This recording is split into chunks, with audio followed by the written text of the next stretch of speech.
I eventually made it. Yeah, yeah. But And were there any snakes on the plane? There were not. I didn't even think about that. You'd think after I watched, saw that little thing, I would worry, but no. Yeah. Thankfully, no snakes. Well, I wouldn't worry just because, like, it's cold enough up there that they're not really going to survive unless they're, like, right in the cabin with you. And, that's true. I mean, depends what type of people what are if traveling someone with has, snakes. Like, a therapy snake? Because people do that now. I want to try that now because I have 3 ball pythons. So Wait, you do? Yeah. There's wow. Rukia, Loretta, and Buttercup. Okay, you have to explain the names. Like, Okay. Why? Rukia, You look like a buttercup. No, Buttercup is funny enough. Buttercup is named after one of my favorite strippers from when I was like 18 or 19. It was a gal that was like just a very fun night, and her dancer name was Buttercup. Yeah. And this particular ball python, because ball pythons have all different morphs and stuff. That's how they get different patterns. They call them morphs. Oh, okay. And so she's a champagne to where she's not quite an albino because it's like a pure white with some yellow in and out of it to where, and she doesn't have albino eyes or anything. She's got regular like black eyes. But so she's a champagne. So I was like, oh, I'm going to name her Buttercup. That's awesome. Yeah. Okay, and the other two? Oh, Loretta she's my killer, as I like to refer to her, because they're constrictors, so they tend to wrap the animal up, constrict it to kill it. There's been 3 different times during feedings, because I feed live rats, that Loretta has like caught it by the head as I'm putting it in the cage and just crunched down and started eating. Like so basically just like crushed skull and just moved on. So she's named after Loretta Lynn because she's a killer. Okay. In my mind, at least. That's a singer, right? Yes, okay, yes. Okay. And then Rukia is named after a character on from the anime Bleach. Oh, okay. Yeah. Okay, cool. And just Soul Society, so it's a whole thing. And then but she's got like part of her pattern is it looks like she has skulls on her. So did you select those specific snakes for the patterns, or it just happened like that? Kind of. I mean, because at that point with snake shopping. And it was real cool because it wasn't like from any pet stores or anything. We went, me and my buddy Levi went to this snake breeder's house. Oh, and we were trading him weed for snakes. And so that was pretty cool. Do they have the same pattern when they're little? Like I'm thinking if they're babies. Oh no. Or so you never know what's gonna. Well, you kind of know because if you like breed 2 of a morph together, you're most likely going to get a majority of that morph. But there's so many because it's funny because for the longest time when they first moved ball pythons over to the United States and started selling them as pets, which was like in the 70s, they all looked like your traditional ball python. And that's because that was the camo that worked best in the wild for them. But after 10, 15 years of breeding in captivity, they started coming out with these different patterns and different colors and morphs because then they weren't like, since they weren't having to do it for survival, old patterns and old morphs started coming out because it was stuff that probably has been held in their genetics for centuries, but then like since they're not a victim anymore, I think humanity could take a big piece of advice from that. So are there breeders that try to get really crazy colors? Oh yeah, okay. Like, so you have a really nice shirt on. So I was just thinking, are there purple pythons with silver lining? Possibly. And they're always snake breeders are always trying to get like and there's always fad morphs, and they're always combining different ones to see if they can get something new. Just neat. Like one of my favorites is a blue lucite. Oh. And they're basically an all-white snake, but they have these sapphire blue eyes. Wow. And when they first really started coming out, they were going for like $8,000, $12,000 for a tiny little baby snake, because just the rarity of them. Because in the breeding spectrum, you have to use like a certain 2 morphs of snake, and even when you're using those 2 morphs of snake, there's like a 1 in 164 chance of it being a blue Lucy, and then that's then like a hatchlings of eggs or batch of eggs is only like 6 to 12 tops at a time, so it can take, you can spend 10, 15 years breeding snakes and maybe get a blue Lucy like once or twice. Oh god. So it's and that's how they set pricing and stuff. And you can get, for a normal ball python, you're talking $75. And then for like, or as low as, and then depending on the morph, depending what's hot and all that stuff, because it's just like anything else, really. And that's why I have decided to give up music altogether and just straight go into herpetology. This is your final show tonight. Absolutely not. No, I have rent to pay, and it's just getting more expensive. And if anyone's out there, www.zachmichaudstore.com. I have T-shirts and hats and all sorts of things. I want to say, like, probably I brought you up several times over the last 2 weeks, and like 4 or 5 people go, "Is that how you pronounce his last name?" I said, "Hey, don't worry. There's an album coming out, and it's called The D is Silent." Yeah, it's coming out soon. That should be done. Right? Shooting for around 420. Okay. I've no longer decided to stress myself out with a hard date, because it's not like I'm Beyonce or Taylor Swift or something where people are going to be like, man, you didn't come out with your album when you said you would. Because it's more like, hey, I got within the week. Yeah. That's cool. Yeah. I'm busier than they are in senses. They have assistants and shit. So the last couple times I've seen you play, you've played that zombie song that you played here. Yes. So that's obviously on the record. Yeah. What have you played? What do you normally play from that album? Do you play like 2 or 3? Depending the night, depending how long my set. If I'm doing an hour set, I try to do mostly all originals, and I'll usually throw in mostly new stuff just to see how it sticks, really. Yeah. And then to see if I even want to bother putting it on the album, which I will anyway for filler, because that's what it's about, getting those streams. www.zachmichaud.com for that stream. Yeah, and but if it's like a 3-hour show, I'm chugging as many covers and just. You have 3-hour shows. Tonight's going to be a 3-hour show. I did a 3-hour show last night at Tapped Mukilteo. Oh, at Mukilteo. It's How always was that? a fun. Oh, it was very St. Patty's. I felt fitting because I wear snakeskin boots. Okay. And so I started off with this like, I just realized I'm wearing these boots. They're very fitting for the holiday with St. Patrick driving the snakes out of Ireland, even though they were like druids and pagans. But no big deal, Christians. It's okay. That didn't go over great, to be perfectly honest. A lot of people, I saw some like rolling eyes and stuff, but it worked out, because then I just went to plain Jim Croce and very safe stuff. It's a fun venue because I don't think I've been there. Is it a brewery? It's a tap house restaurant, so and they've got a couple of them. There's one in Camino Island. There's one in Mukilteo. Okay. And it's cool. They do pub-style food and then just have a whole bunch. They even have their wine on tap. Oh, wow. Which is, I was like staring at it, and I guess that's going to be a new fad now. Wine on tap, yeah. I do love that episode of South Park where Randy switches to wine because he thinks it's going to make him more classy. Oh, I'm just doing a tasting, Sharon. Oh, my gosh. I want to say over the last year or so, the new South Parks that have been coming out are so good. Have you stayed up with them? I really, okay. Because they South Park, like the first 2 seasons, I was all about. Yeah. And then I kind of fell off because there was a 10-year period I didn't have a TV. Mm-hmm. I mean, I had a laptop and stuff. I'm not a monster, but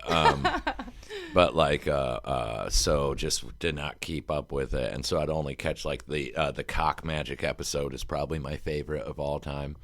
I can't think of that one. Oh, it's where Randy is it a Randy episode? It's okay, so it's it starts with the kids, but Randy is definitely involved because so. it's like cock magic is they're taking chicken fights, but instead of the chickens actually fighting, they're playing each other in Magic the Gathering. But Randy thinks it's something else that he used to do in the 70s, which was just performing magic with genitalia, and so it's great. Just because, so it goes back and forth, and just it's a good episode. But not as good as www.zachmichaud.com. This time I thought I'd come at it and just blatantly promote myself the whole time. Well, and like I was saying before, like I've talked to several people, several musicians the last couple of weeks, and I don't think anyone plays more than you. Like it's really impressive. And Conrad was saying, "Gosh, I really gotta advertise like Zach does." Well, you know, I said he has a great assistant. That's why. Oh, I mean, she's real good. Which is sometimes I'm glad I didn't even fix it. I just switched my email because for the longest time I'd be emailing people, and when I would send something in the whole from section, it would say Sarah at, and I don't know how I did it. Don't even know where that name came from, whatever. And so for the longest time, I was running with just a whole different, being like, no, that's my assistant. It makes me sound important. Would you like to talk to my manager? That's awesome. And then that's...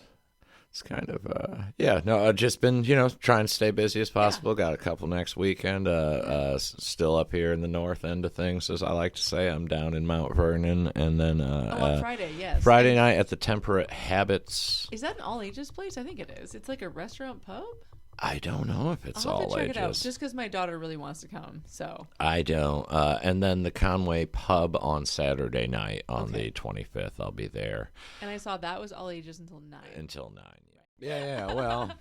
Now I have to know. So Amber that was at the show, she said something like, I'm going to see you tomorrow at 192, and I want you to take your shirt off. Did you take your shirt off that night too? I did not, and here's why.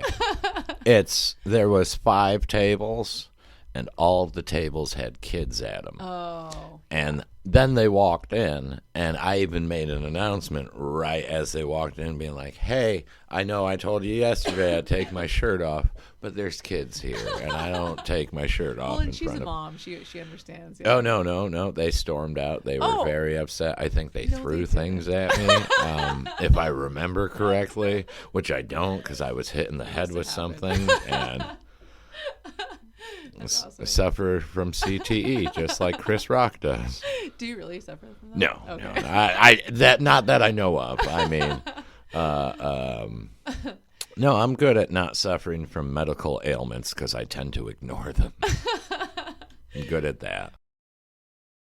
So you had talked about your daughter last time. Yes. And then I saw that you posted like maybe a week ago. She made you like a guitar? Oh, no. She had found a guitar-shaped cutting board. Oh, it was a cutting board. And I thought she it's cool because she never gets me things for like holidays or my birthday or anything else. So when I get random things, and it's always usually something guitar-shaped or just that's awesome. which is cool. I like effort is nice. But then just was in charge of getting together. I put together the lineup, and all your friends said no, so you had to ask. So I had to ask pretty much nothing. Last. I had pretty much nothing.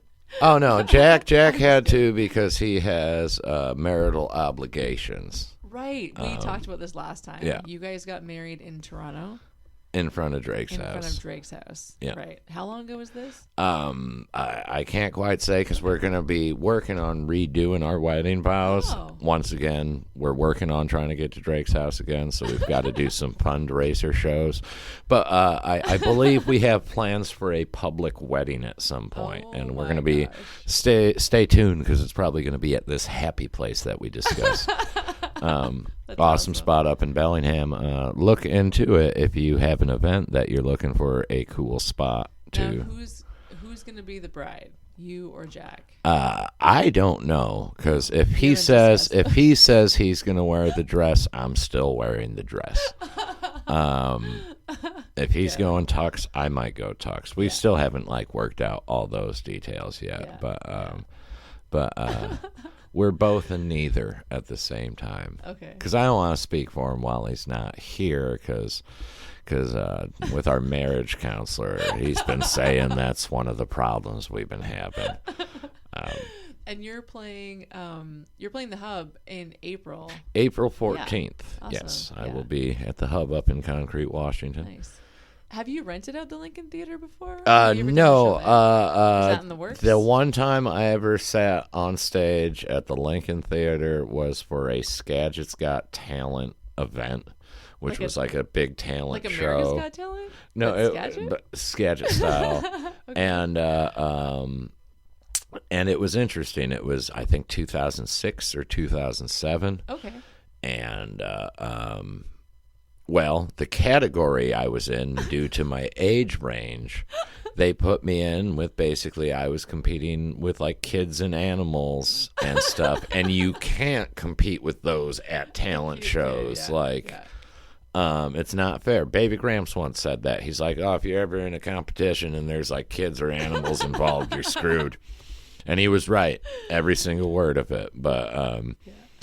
But so you didn't make it far. Was there like rounds? There wasn't rounds or anything. It was like everyone just got their one performance, and it was wild because the whole time I had planned a song where I was gonna cuss, and then after sitting down and realized it was like a packed house, and I saw a lot of kids in the audience. Okay. I don't think there's like any place that's going to give me the chance to play music for a monetary gain. There's never a bad night of the week. I'll give you the best show you've ever seen on a Monday. Yeah. My chances are better because there's not a lot of great shows on a Monday, maybe except for Monday Night Raw. Oh, good point.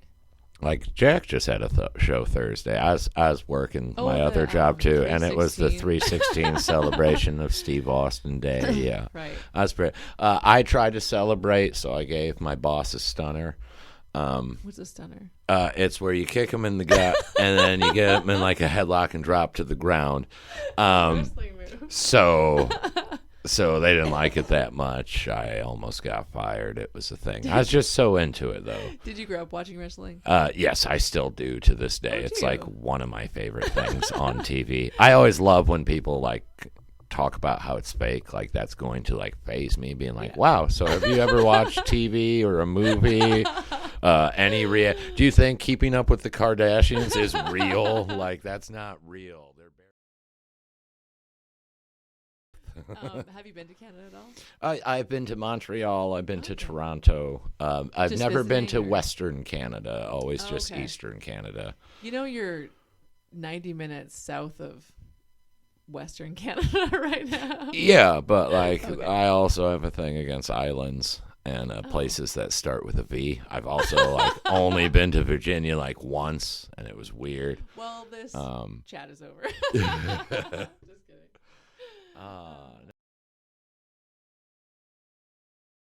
Actually crossed over into British Columbia, was hiking and Oh. not on purpose, Okay. and was doing a pretty intense hike, talking like a week-long thing where it just went up On in the the PCT? around that area. Okay. And coming back down, we came back down, and like the first road sign we saw with like the speed limit was kilometers, and we knew we were on the wrong side Oh, of. you didn't know you were even going there. We You're just hiking. we went a wrong direction on something, and ended up like by the time we got to like finding people, it's Yeah. like oh shit, we're in trouble probably, because like my buddy had a rifle because we were out in the thick for a Bears, while and cougars, stuff. yeah, So yeah. like we were armed and stuff. Funniest thing, so much nicer on the Canadian side of things, like the Mounties or whatever they're called. Yeah. No, We're very just like very under. Oh well, wow, you guys lucked out and all this, and just like no big deal about the right. They're like, well, you guys were in the woods, that type thing, trying to get back in the States and like explaining the whole. So they took his rifle. They ended up giving it back, but they held it for like 2 months or something like Oh, that. And really? he'd always just check in, and they're like, oh, well, it's still in hold for blah, blah. And at some reason, it was just like, but yeah. And then I think maybe that's another reason I'm just terrified of Mounties or U.S. Border Patrol. Something about how you would prefer to not be out of state, like play a lot. Have you played other states? Yeah. 48 of them. Oh. I have Alaska and Hawaii, and then I've done all 50 states. Okay, all right. So, like, do you do like a giant tour? So the last time I did a giant tour was 2012, and I was on the road for 9 months. Wow, and you hit all the states. I hit 44 states, Wow. I think, that particular year. How many shows would you play in each state? Average, or varies between 1 and... I did something along the lines of like 200, 205 shows. Wow. I think something that particular year it was. That's amazing. Which, yeah. And a lot of shows. Cool. It was funny because that year ended up in South by Southwest down in Austin, Texas. Yeah. I had no idea about that festival beforehand. We had just rolled in, and we rolled in the week before the actual music festival, which is a week long of industry. So it was a cool time to get in because it's not as crowded, and everyone that there is like an A&R or like the tech guys and all that. So, and it gave me time to scramble around. And I had booked 18 shows in like 21 days, most of which were at this heavy metal bar named Headhunters, which is hilarious because like I do folk music for the, just soft laid back stuff for the most part. And it was booked myself for this. There's this one Friday, heart of South by Southwest. It's going, and it's like Metal Friday, and it's like speed metal band, thrash metal band, Metallica metal band, death metal band, Christian death metal band. It's all these bands because it started at noon, and all of a sudden 6 p.m. rolls around, and all of a sudden it's like, hey, everybody, y'all ready to soft rock? And went well, and it was wild because Austin was kind of crazy because like none of the places actually paid. None of them, if you even brought up money, they're like, oh no, we don't pay you, we just give you stage time. But there wasn't a gig that I walked out of there without about $350, $400 in tips. Oh wow! Because it's rather nice down there, or it was a decade ago, where it just seemed like it was the routine was you got in the club, you went over, you tipped the band, and then you'd go to, like, people, like I'd say out of 10 people, 7 of them would like get in, walk over toward the stage, just throw money in the tip jar, and then head to the bar and get their drinks and stuff. So it was like, it was almost just like clockwork wearing up. And but yeah, it just made it like wild though, just being like, well, it's hard when you get these gigs and there's no guaranteed money, and I hope this goes okay.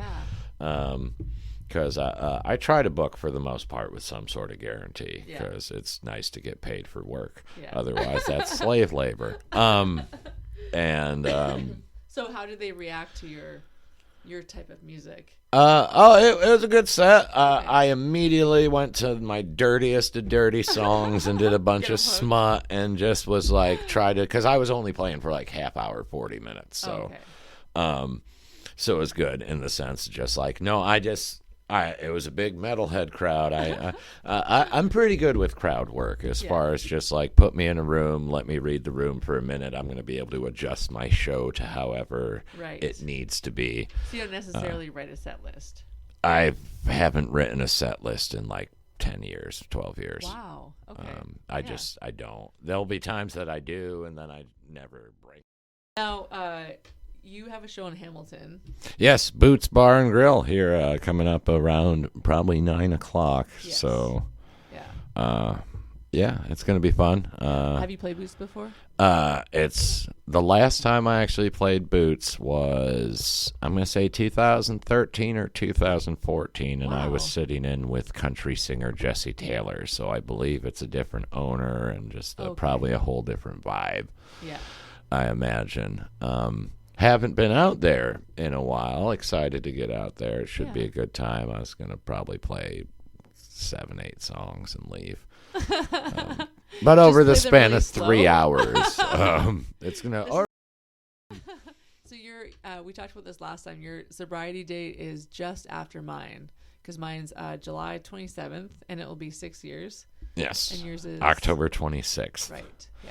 Which I will always remember it, because the day I decided to quit drinking, I ended up playing at a place called the Whiskey West in West Seattle, which is a whiskey bar with like 365 different type of whiskeys, and it's ridiculous, and it's just like covering the walls, and that was like my go-to. So the day in my head where I'm like, I'm not doing this, and then I show up and I'm just like, this is the perfect place, I should do this, but I didn't. Oh, good for you. But here's the song. I'm try to get through it. Last time I told a very heartwarming story and stuff, and not this time. You only get that story once, or come see me live where I say it every time.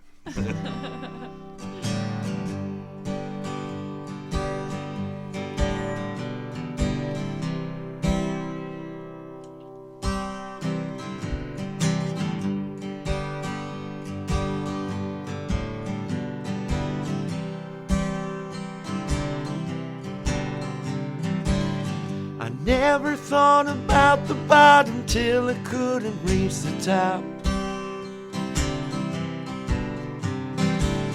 I didn't understand smoke 'em if you got 'em till I realized I wouldn't stop. I hope these lights ahead don't lead me blind.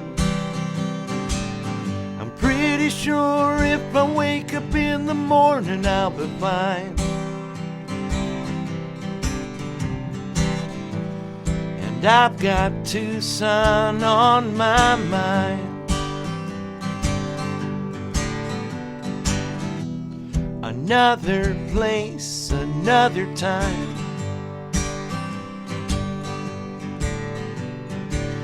I never knew that love could leave you feeling like a slave.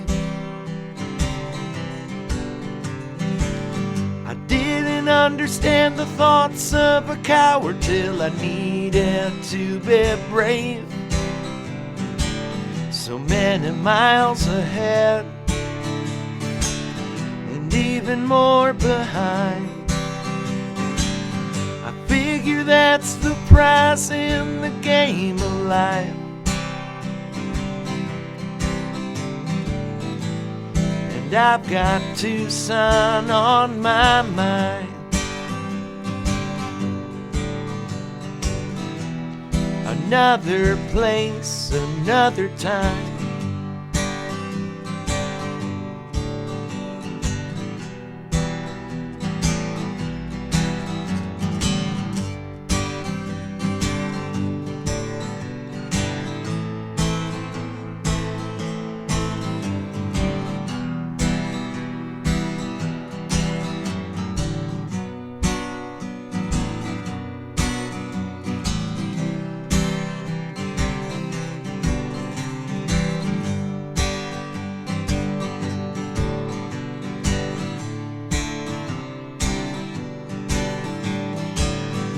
Never knew that I could change the world with just my hands. I didn't understand the meaning of alone until I needed to make a stand. And now they're closing in. Swallow your pride. If you leave right now, you'll make it out alive. And I've got Tucson on my mind. Another place, another time.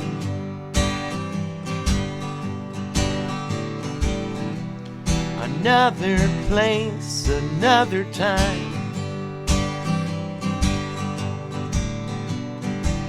I never thought about the bottom till I couldn't reach the top.